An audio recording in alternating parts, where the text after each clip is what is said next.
ஆழமானது அப்படி இருக்கணும் என்னுடைய நட்பு அப்படின்னு சொல்லி கொடுக்கிறான். இது அவங்க சொல்றது. நம்ம என்ன சொல்றோம்னா, தேன் என்பது எப்படிப்பட்டது? தமிழுக்கு என்ன பேர்? அருமை. தமிழுக்கு அமிழ்து என்று பெயர். ஏன்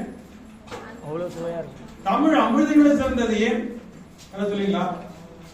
தமிழுக்கு அமிழ்து என்று பெயர். எப்படிப்பா? யாருன்னு சொல்றீங்க? நீங்க சொல்றீங்களா? எப்படி சொல்றீங்க? உங்க மிஸ் சொல்லி கொடுத்தாங்க. தமிழ் தமிழ் 5 தடவை சொல்லுங்களேன், ஆன்சர் கண்டுபிடிச்சலாம். தமிழ் தமிழ் தமிழ் தமிழ் அமிழ்துன்னு வந்தது பாருங்க. தமிழ் வேறு அமிழ்து வேறு அல்ல. தமிழும் உண்டுதான், அமிழ்தும் உண்டுதான். ரெண்டுமே நீங்க படிச்சீங்கன்னா நீங்க நல்லா உயிர் வாழலாம் இல்லையா? தேன் படிச்சா நல்லா உயிர் வாழலாம் இல்லையா? தேன் என்பது அதனோட எது சேர்ந்தாலும் கெடாது, தெரியுமா? தேனோட நெல்லிக்காய் போட விட நெல்லிக்காய் கெடாது, கரெக்ட் இல்ல? அதோட அதே மாதிரிதான் தமிழ் மொழியில எது சேர்ந்தாலும் அந்த மொழி கெடாது. அது இதனுடைய வாழ். அதுதான் தமிழுடைய சிறப்பு. ஆனா தமிழும் தேனும் சமமானதுன்னு புரிஞ்சுட்டீங்க நீங்க இப்ப எல்லாமே. ஆனா தமிழை விட தேனை விட தமிழ் உயர்ந்தது. யார சொல்லுங்களா? ஏன் என்று கேட்டால், தேன் என்றது சாப்பிட்டால் திகட்டும், தமிழ் திகட்டும். கரெக்டா இல்லையா? தமிழ் எவ்வளவு படிக்க நமக்கு இன்பம் அதிகம், கேட்க கேட்க இன்பம் அதிகம் இல்லையா?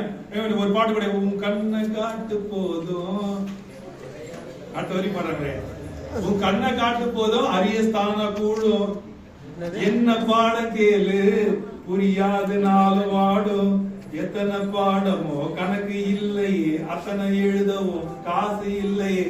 இந்த எந்த விதத்துல அந்த பாட்டை கேட்கணும் இல்லையா? அப்ப எந்த நேரத்தில் நாம் அந்த திரைப்படங்களை நாம் மூழ்கி போகக்கூடாது. நம்ம யாரை நாயகர், நம்ம நாட்டை காப்பவர்களை யாரை நாயகர்களாக கொண்டாடுறோம்? நம்மள திரைப்படத்துல மூழ்கிட்டாங்க. சனி ஞாயிறு ஆனாலே எல்லாம் திரைப்படம். ஆனா எத்தனை இலக்கிய கூட்டம் நடக்குது? உங்க மேடம் இவங்க 2 பேரும் கேட்டு பாருங்க, சனி ஞாயிறுல அத்தனை மேடைகள் இருப்பாங்க. ஆனா அந்த மேடை கூட்டங்களுக்கு போறாங்களா பாருங்க, மக்கள் எல்லாம் சினிமாவில் மூழ்கி இருக்கும். அப்படிலாம் இல்லாம நாம் செய்ய குடிசெய்யும் பெண்கள் ஒருவருக்கு தெய்வம் மடிதற்று தான் முந்துரும். என்ன அர்த்தம் எங்க தெரியுமா? குடிசெய்வல் என்னும் ஒருவருக்கு தெய்வம் மடிதற்று தான் முந்துருமா? என்ன அர்த்தம் தெரியல? ஒண்ணு இல்ல, யாரெல்லாம் இந்த குடிமக்களுக்காக நன்மை செய்கிறார்களோ அவர்களை கண்டு தெய்வமே அந்த வேட்டியை கட்டு முன்னாடி வருமா. மடிதட்டுனா இருக்க கட்டி கொண்டு வருமா. பாருங்க, நாம் யாருக்கு சொல்லுவாங்க, தன் பிள்ளையை தானே வளருமா. வருமா? பாருங்க, ஊரான் பிள்ளை ஊட்டி வளர்த்தால் தன் பிள்ளை தானே வளரும். நீங்க நல்ல ஆசிரியர்களை படிக்கிறீங்க, நல்லா படிக்க சொல்றீங்க.